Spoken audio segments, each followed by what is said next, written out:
in a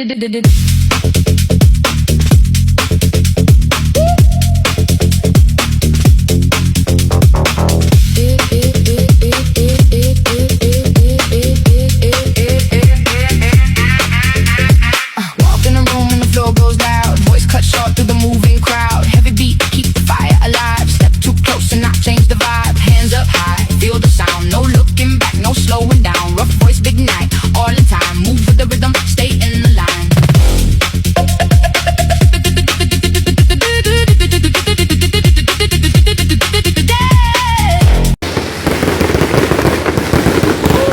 Macam saya tak sangka di Pasir Ris Fishing Pond ni, saya pergi sini untuk tengok orang pancing. Tiba-tiba ada bunga api.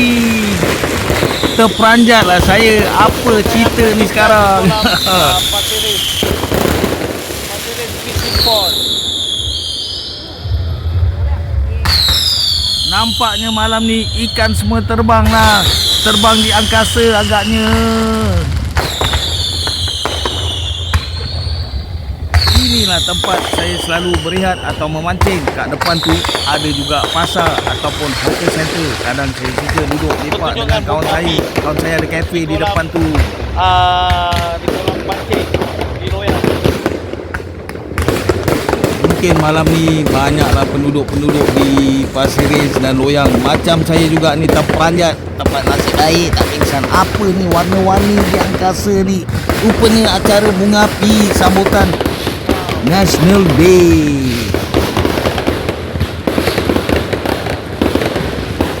Okay guys, yang menyaksikan video ni, terus terang saya cakap, bila saya berdiri depan ni, rasa macam api tu nak jatuh atas kepala atau di muka kita terpekik-pekik. Takut.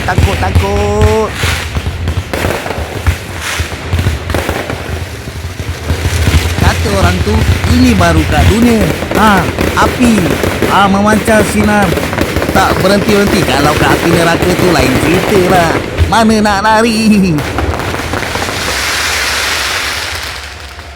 Okay guys, selamat malam lah. Ni pun 8.30 malam ni Okay, Happy National Day untuk semua. Guys, inilah kehidupan saya memandu. Tapi jangan mandu laju-laju guys. Okay, selamat menonton. Mari kita rakyat Singapura sama-sama menuju bahagia. Cita-cita kita yang mulia, berjaya Singapura.